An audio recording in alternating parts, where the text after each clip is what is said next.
because if there's one line of pushback we get from folks, especially the left end of our audience, is that Sagar and I refuse to reckon with Western imperialism, with America's foreign policy decisions during the Cold War. And I really am not trying to mock this perspective because it's an important one. But at the same time, what frustrates the two of us, not to speak for you too much, Sagar, is that I think leftists or people on the left tend to bring up Allende, the Shah, all these 20th century decisions to obscure choices we have in front of us. So I don't think bad calls we made at the height of the Cold War give us any direction on how we should respond to Hong Kong or how we should conceive of Taiwan. So I'm curious, I know Sagar is too, what is your perspective as frankly a non-American? Obviously you're a Westerner, but let's focus on the America part of the ledger then. How should people who are interested in foreign policy in the US reconcile the past, empire, etc., with the present and most importantly, the future? Right. Well, I think I'm part of that group who thinks that American empire is not always been pretty, but that's what empire is about. So it doesn't particularly shock me, and I don't compare it to some ideal of empire. I'm perfectly conscious that that's been the history of empire. If anything, the American empire has been, let us say, more structural. The power is more at the level of the system itself, of financial flows, trade, and so on. And so it's not exerted as directly.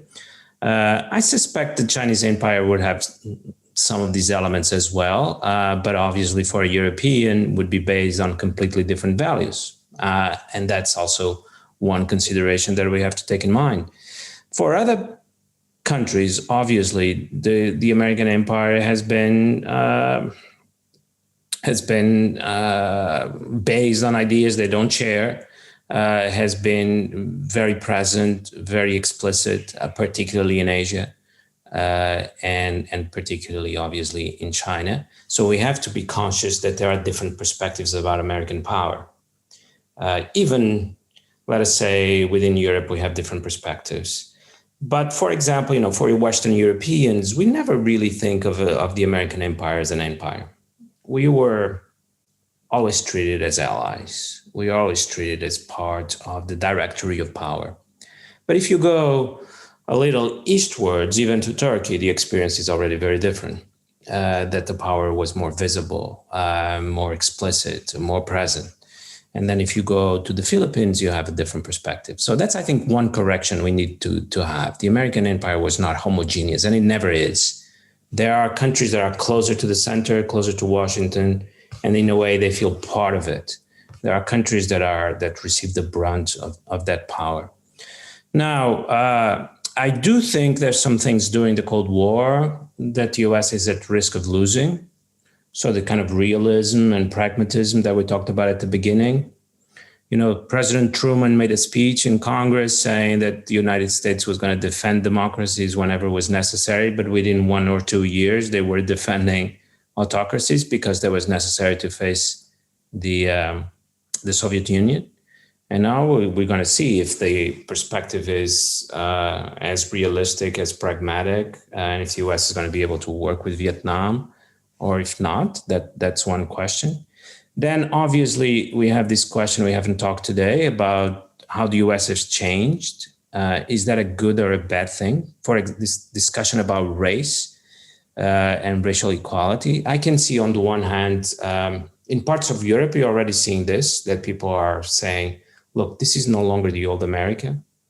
And so we have nothing to do with this. We have nothing to do with this wokeness, and we're not going to follow French. Yeah, exactly. Yeah. France. I respect it. Obviously, Hungary and many other countries, but also in Asia.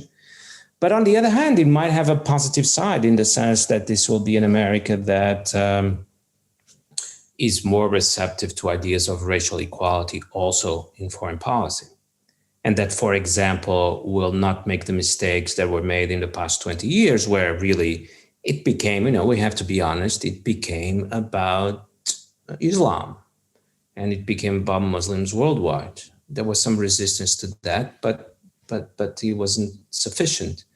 Now, this new America of the past 2 or 3 or 5 years, which really looks like a new America, maybe more capable of being self-aware about questions of race and ethnicity, and be able to appeal to countries that are not white, in a way that really was never able to do throughout its history.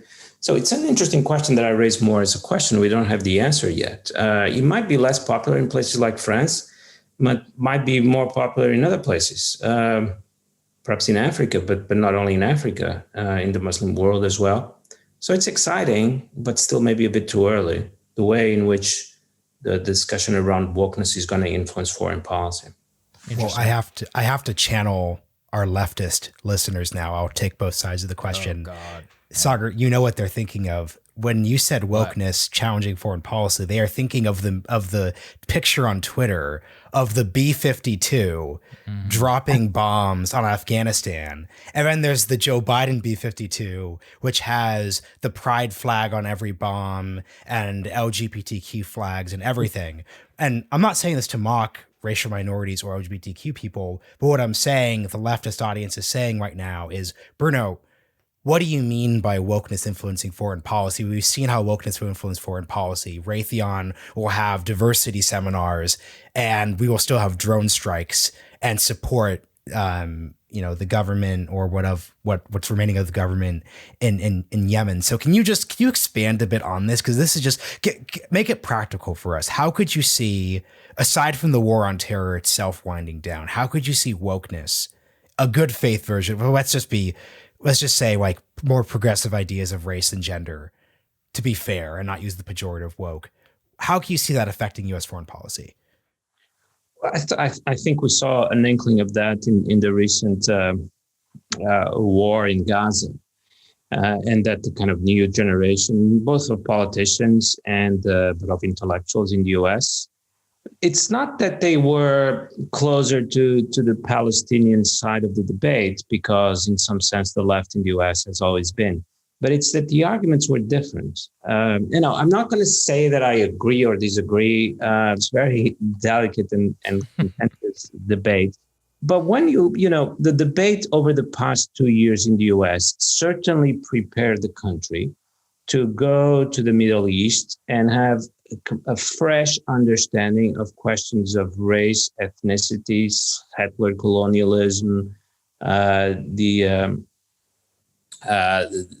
way in which laws in Israel discriminate actively against the Israeli Arab citizens, not against Palestinians in the West Bank, but against citizens of Israel that are Arab. And that's a question that, by the way, the U.S. was never even able to comprehend, and the U.S. foreign policy elites in the past. It was concerned about stability in the Middle East, oil flows, how the Palestinian cause was creating instability in the Middle East. And so that's how it looked at it. If he now is able to look at Israel and see there are questions here of structural injustice, and Arab citizens are not first-class citizens, which is a debate for which the last 2 years in the U.S. uniquely prepare people to understand.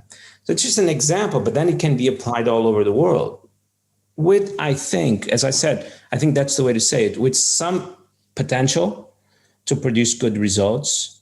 Because even if it doesn't, if the US is able to understand the problem, that's going to be met with respect by people who see that the US understands it, rather than pretending or just like the diplomatic language that is void and doesn't mean anything.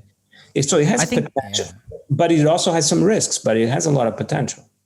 Where I see it always conflicting is, by the way, I think you're right, and I think we're probably better off for having a discussion about, Arab-Israeli rights. That being said, what I love is whenever they find themselves in conflict. So are Uyghurs second-class citizens in China?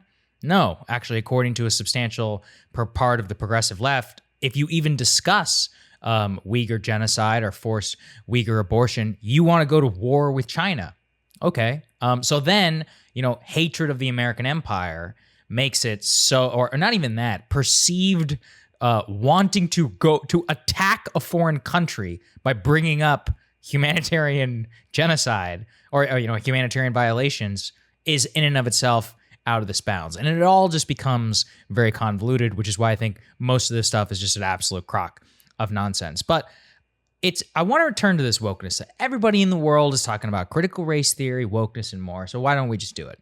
At least here in terms of foreign policy.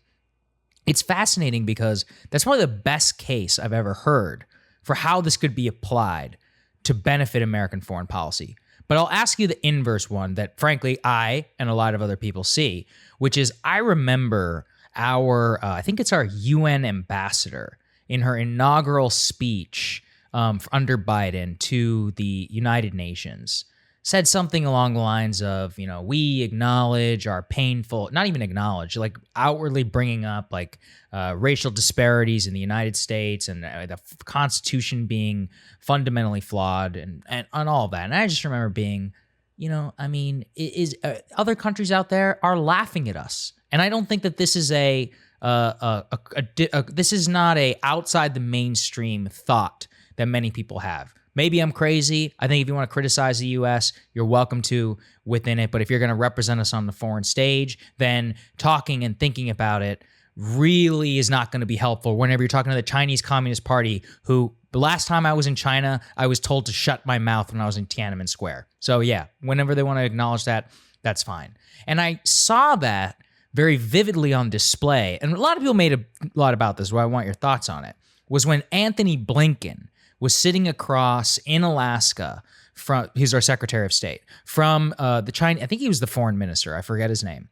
And again, he was actually using this against him, the racial problems of the U.S., Black Lives Matter. And Blinken is like, yes, of course, we had problems here. And he just seemed completely flat-footed. I'm not going to make the caricature a lot of conservatives did. I thought he handled himself okay.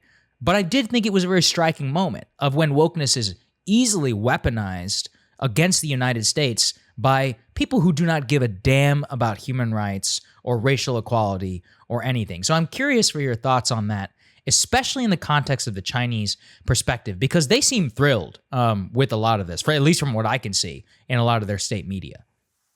Right. They, in a way, and I think this is a weakness of Chinese foreign policy. They are very imitative.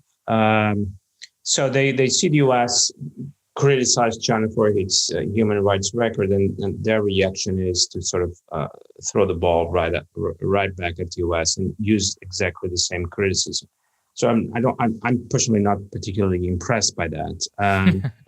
But on that question in particular, well, I saw a tweet today by Bill Krystal, and I've been very interested in his evolution, which seems rather curious. I was his TF 20 years ago at Harvard, and that's not the same Bill Krystal that I remember.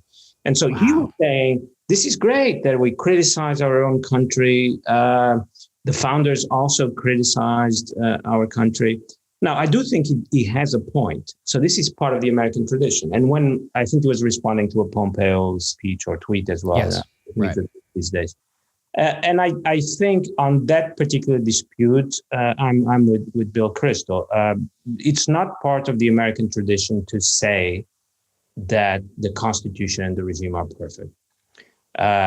But I agree with you that it's also not part of the American political tradition to say that the whole experiment is corrupt from the start and irredeemable, which some people on the far left or even the left say.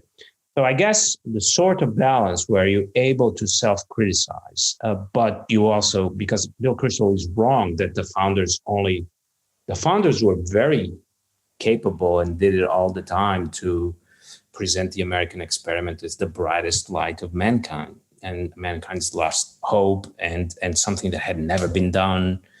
So they were self-critical, but for the most part, they tended to in-halt the American experiment.